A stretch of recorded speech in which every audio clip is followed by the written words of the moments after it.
Me when I wake up to find 10 traveller caravans in the field behind my house. I wonder where they all came from.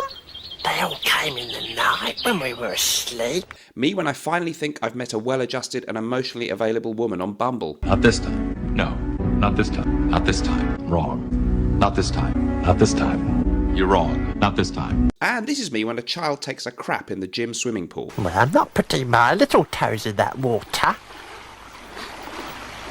There's something in that water, there is. Hi guys, welcome back to the show. I apologise for the awful dad jokes at the beginning. They're not going to get any better. Things can only get worse from here. Okay, today I'm going to solve your top 3 fragrance problems. I, Mr. Smelly, I'm stepping in here to solve these problems because I've had enough hearing about them. Before I do that, don't forget Norton & Wilson have 4 amazing fragrances from perfumer John Stephen. You can buy all 4 of these fragrances for just $380 in Canada and the USA. So go to nortonandwilson.com. That is a stunning offer. I'm not sure we can always offer that forever. And great one at the moment that I'm enjoying, Chypre Fulminare, a powerhouse Chypre for the 21st century. Remarkable stuff indeed. It's an incense in there that give it this just a magical quality to me. Okay, now, fragrance doesn't last. That's okay. What are the problems?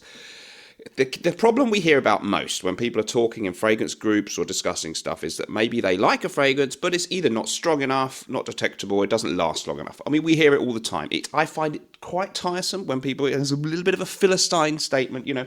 So something that's very fresh and citrusy or floral might smell exquisite, but it might not last as long as you would like it to because those natural ingredients in there just chemically don't last as long on your skin as some of them, you know, potent ouds and things do. However, luckily, Mr. Smelly has a solution. I'm sorry, I've said this before in other videos. It's really simple, okay? You can use moisturizers and Vaseline and things and hydrate. Well, quite frankly, though, the solution is simply to spray more of the fragrance and spray more often. When 2 hours go by, let's try that again. When 2 hours go by, it's time to reapply, okay? So, personally, I will just sometimes take the bottle out with me. So if you're going out, okay, you want to smell good, you want to keep being smelled throughout the night, you can take an atomizer. You can buy little plastic ones. Of course, you can only use the same one atomizer for the same fragrance. So we'll come to later how you might want to pick some signature scents and just have 3 or 4 atomizers where you can refill them and take these out with you. That's a great idea. Or you can actually literally just take the fragrance bottle out with you. I'm often wearing a jacket, something like this small 50ml, or no, it's even a 75ml bottle. Pop it in my blazer jacket there. It really doesn't make a huge lump in my pocket, if you'll pardon the expression. I'll leave that to my female companion to do that. But the Dolce & Gabbana Eau de Toilette there, you know, it's not a tiny bottle. A lot of them will just fit in that's really strong, that fragrance, but you can fit it in your pocket like that.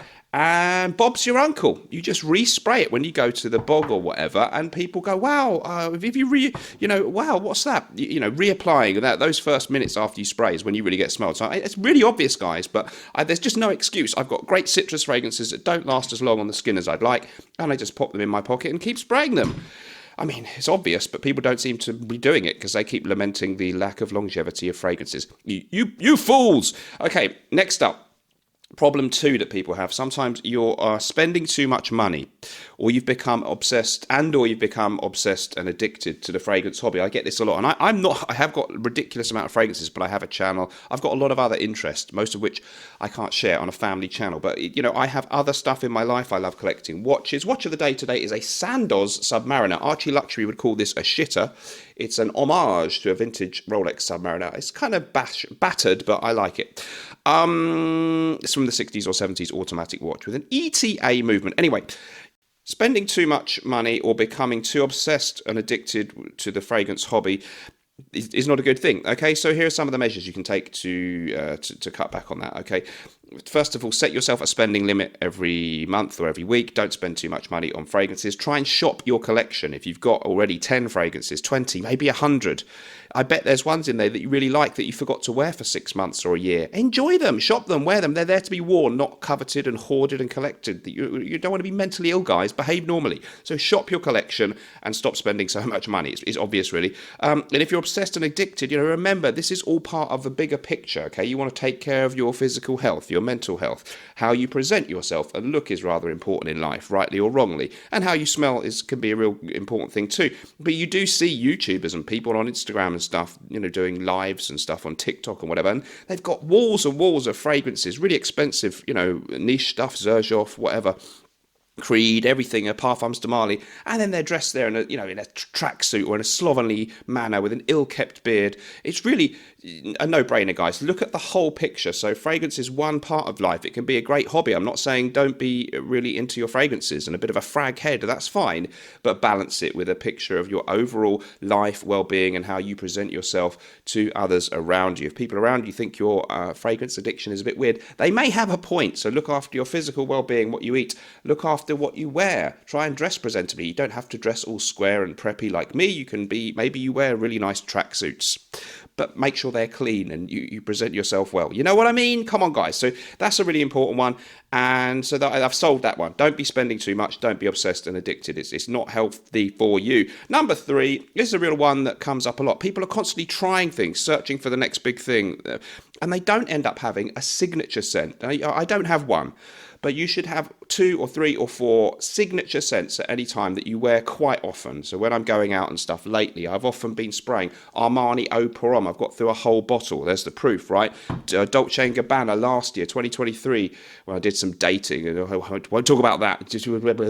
Anyway, I'm still in therapy after that. Dolce & Gabbana Eau de Toilette. I got through a whole bottle of that. It was a great one that I wore when I went out with people. Well, let's just say I went out in the world. And, great signature scent. And then I don't have that problem every day or every time I go out. Oh, what shall I wear? Just have something that's my current go-to, and still try out all the other ones that you like. But it's nice for you and maybe the people you know to get used to a smell that really works on you, and then you try out all the new stuff, maybe sample stuff instead of spending too much money, blind buying things, and then you phase in a new signature scent. So I've had numerous kind of signature scents I wear a lot of. Bon Vivant by Norton and Wilson. Got through a fair amount of that one. Absolutely love that one. We can see, what have I worn a lot of? Armani Eau Pour Homme there. I've got through it. This is for daytime, just going to the shops and stuff. Eau Sauvage Cologne, got through nearly 100 ml of that in about a year. Well, 60, 70, 80 ml. It's healthy to have that. Don't wear something different every day necessarily. Have 2 or 3 signature scents. So those are your top 3 problems solved by me, Mr. Smelly. What do you think about that? If you've enjoyed this, please subscribe. Even if you didn't, subscribe anyway. Maybe the next video will be better. It could hardly be any worse. Remember, whatever you're doing in life, let's project it. Although sometimes life really can stink, at least we can always smell good. A couple of great recommendations for you. Royal Oud. Don't forget how good Royal Oud is from Creed. Forget Aventus Absolute. Try that.